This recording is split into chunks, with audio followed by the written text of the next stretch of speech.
A ball is released from the top of a tower of height h. It takes time t to reach the ground. What is the position of the ball from ground after t by 3? बच्चों ध्यान से देखिएगा. Let's say ये top of tower है, ये ground है. यहाँ से आपने एक बॉल को रिलीज किया बच्चों, रिलीज किया तो ये बॉल यहाँ यहाँ यहाँ यहाँ यहाँ ऐसे करके ग्राउंड पे गिर गया. जो हाइट है टावर का वो ग्राउंड से h हाइट है, बहुत बढ़िया. And it takes time t to reach the ground. कितना टाइम लगता है बच्चों? t टाइम लगता है. आपको कहेगा सर टाइम, अगर हम किसी बॉल को रिलीज करते हैं तो ऑफकोर्स इनिशियल वेलोसिटी 0 होता है, और जी इनिशियल वेलोसिटी 0 से अगर रिलीज करते हैं तो हम डायरेक्ट एक इक्वेशन यूज कर सकते हैं, that is second equation of motion, s is equals to ut plus half at square. लिख सकते हैं बच्चों, बिल्कुल. कहोगे सर यहाँ पे डिस्प्लेसमेंट तो यहाँ से यहाँ तक में h है, ut 0 क्योंकि u 0 ut 0 प्लस का हाफ ऑफ एक्सेलरेशन नीचे की तरफ है g, कितना है g है इनटू टाइम का स्क्वायर t. बच्चों नीचे डिस्प्लेसमेंट नीचे एक्सेलरेशन, इसलिए मैंने नीचे को ही पॉजिटिव मान लिया. यहाँ से 2h अपॉन g का अंडर रूट आ जाएगा टाइम. तो बच्चों ये चीज तो आपको डायरेक्ट याद भी रहता है ना कि टाइम कितना लगता है अगर एक पार्टिकल को रिलीज करते हैं h हाइट ऊपर से, तो रूट 2h बाय g. बच्चों याद रखिएगा ये फॉर्मूला तभी यूज करते हैं जब इनिशियल वेलोसिटी 0 होगा.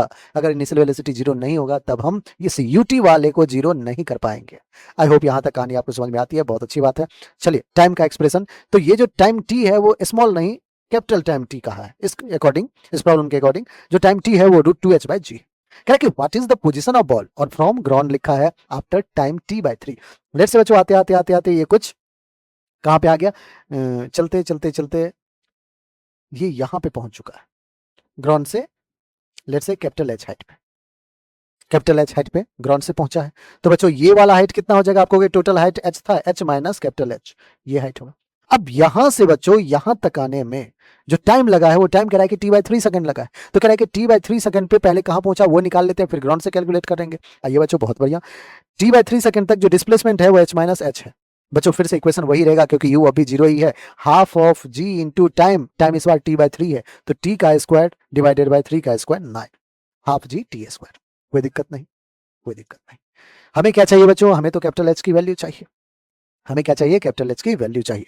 बच्चों यहां देखिए आप, t अगर रूट 2h बाई जी है तो t स्क्वायर क्या हो जाएगा? 2h बाई जी हो जाएगा. बहुत बढ़िया. आपको कहेंगे सर ये t स्क्वायर, t का तो कोई काम है ही नहीं, तो t स्क्वायर की जगह आप 2h बाई जी लिखो. चलिए लिखते हैं बच्चों. Small h minus capital h is equals to g upon 9 to जा 18, और t स्क्वायर की जगह हम लिखते हैं बच्चों 2h अपॉन g. g ने g को कैंसिल आउट किया, 2 1 जा 2 9 जा हो गया, दैट इज h अपॉन 9 आ गया. बच्चों हमें क्या चाहिए? आपको सर हमें तो ग्राउंड से चाहिए था ना हाइट, ग्राउंड से जो हाइट है वो तो कैपिटल h है, दैट मींस हमें कैपिटल h चाहिए. तो h minus h by 9 is equals to capital h, that is h is equals to 9h minus h 8h upon 9. बच्चों 8h अपॉन 9 जो भी ऑप्शन है वही हमारा बिल्कुल करेक्ट है, जो कि